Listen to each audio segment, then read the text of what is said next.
నర్సాపురం సీటుపై వెనక్కి తగ్గేదేలే అంటున్నారు రఘురామకృష్ణంరాజు. కూటమి నుంచే పోటీలో ఉంటారని ధీమా వ్యక్తం చేస్తున్నారు. అందులో భాగంగానే నియోజకవర్గంలోని వివిధ వర్గాలతో వరుస సమావేశాలు నిర్వహిస్తున్నారు. పొత్తులో భాగంగా నర్సాపురం పార్లమెంటు సీటు బీజేపీకి కేటాయించారు. బీజేపీ కూడా శ్రీనివాసరాజును అభ్యర్థిగా ప్రకటించింది. అయితే రఘురామ మాత్రం అభ్యర్థిని మార్చే అంశంలో పునరాలోచనలో పడిందని చెబుతున్నారు. కూటమి నుంచి సీటు రాకపోతే భవిష్యత్ ప్లాన్స్ ఏంటి, పార్టీలోనే నిలుస్తారా లేకపోతే తప్పుకుంటారా అనేది తేలాల్సి ఉంది.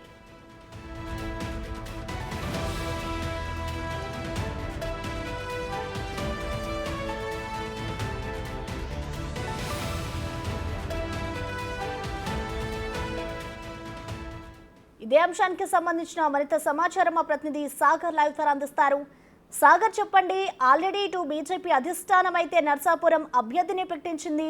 అయినా కూడా ఇటు రఘురామకృష్ణంరాజు అయితే ఆయన ధీమాతో ఉన్నారు, నాకే టికెట్ వస్తుంది అంటూ కూడా. ఏంటి ఆయన వ్యాఖ్యల్ని ఎలా చూడాలంటారు సాగర్?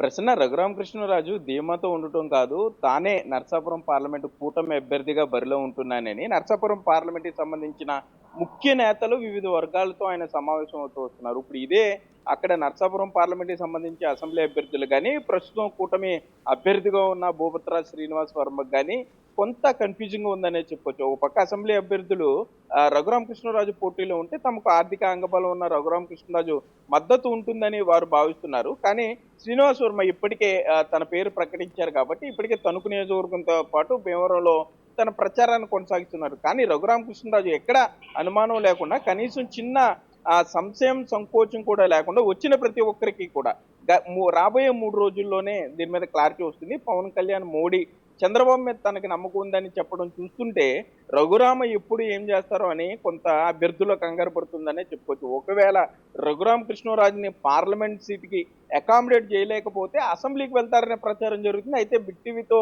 ఆయన ఎక్స్క్లూజివ్గా మాట్లాడడం జరిగింది. తాను ఎట్టి పరిస్థితుల్లో అసెంబ్లీకి వెళ్ళను, పార్లమెంటు నుండే పోటీలో ఉంటాను, దీని మీద మీకు 3 రోజుల్లోనే స్పష్టిస్తా అంటూ ఆయన చెప్పడం జరిగింది. ఇప్పటికే వైసీపీ నుండి బహిష్కృత ఎంపీగా రఘురామకృష్ణరాజు ఉన్నారు. ప్రస్తుతానికైనా ఇటు బీజేపీ కానీ, టీడీపీ కానీ, జనసేన కానీ 3 పార్టీల్లో ఏ పార్టీకి ఆయన సభ్యత్వం తీసుకోలేదు. కేవలం సీటు వచ్చిన తర్వాతే, సీటు ప్రకటనతోనే ఆయన సభ్యత్వం తీసుకునే అవకాశం కూడా ఉంది. మరోపక్క అమరావతి రైతుల నుండి కానీ, ఇటు సోషల్ మీడియాలో కానీ ప్రపంచవ్యాప్తంగా ఉన్నటువంటి టీడీపీ, జనసేన, బీజేపీ అభిమానులు రఘురామకృష్ణరాజు అయితేనే పోటీలో ఉంటేనే బాగుంటుంది అనేది కొంత వాళ్ళు క్యాంపెయిన్ నడిపిస్తున్నారని చెప్పొచ్చు. రఘురామకృష్ణరాజు సంబంధించి వాళ్ళు కొన్ని సూచనలు కూడా చేస్తున్నారు.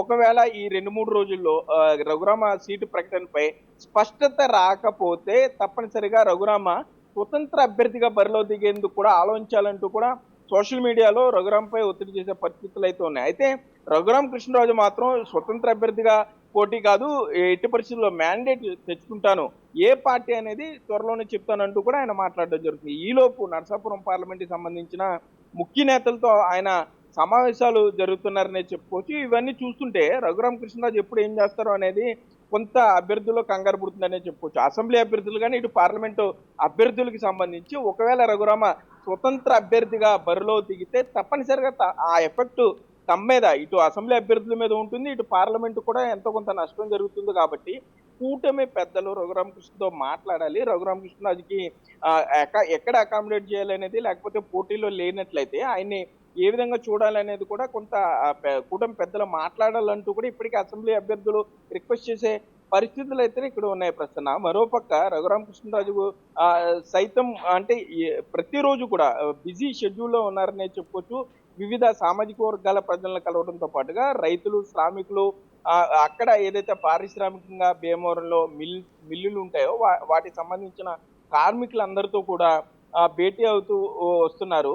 రఘురామకృష్ణరాజుకి సంబంధించి కొంత ఈ యాక్టివిటీస్ అన్ని చూసిన తర్వాత ఇటు భూపత్ర శ్రీనివాస్ వర్మ సైతం తన అనుచరులకు ఇప్పటికే తనకి టికెట్ ప్రకటించారు కాబట్టి తనతో పాటు కలిసి రావాలని ఆయన విజ్ఞప్తి చేసే పరిస్థితులు ఉన్నాయి. కానీ ఇటు బీజేపీ కానీ, టీడీపీ కానీ, జనసేన కానీ ఈ 3 పార్టీలు, కూటమి పార్టీలకు సంబంధించిన కార్యకర్తలు రఘురామకృష్ణరాజు అయితేనే బాగుంటుంది కాబట్టి ఇంకా శ్రీనివాస్ వర్మ వైపు వారు వెళ్ళలేదనే చెప్పుకోవచ్చు. శ్రీనివాస్ వర్మ ప్రచారంలో వాళ్ళు చాలా యాక్టివ్ రోల్ తీసుకోవట్లేదనే చెప్పుకోవచ్చు. ఇప్పటికీ కూడా ఈ 2-3 రోజుల్లో ఏమైనా అద్భుతాలు జరుగుతాయా? ఈ 2-3 రోజుల్లో రఘురామ కృష్ణరాజు మాట్లాడే మాటలను బట్టి రఘురామ కృష్ణరాజు ఢిల్లీ స్థాయిలో అక్కడ ఆయన ఏమన్నా మార్పు చేసి తీసుకొస్తే గనక ఈ 2-3 రోజులు ఆలోచించి అడుగు వేద్దాం. ఈలోపు కంగారు పడాల్సిన అవసరం లేదు. ఎన్నికలకి ఇంకా టైం ఉంది కాబట్టి కొంత స్పేస్ తీసుకుందామని ఇటు కూటమి పెద్దలు కూడా ఆలోచిస్తున్నట్లుగా మనకి సమాచారం దొరికింది.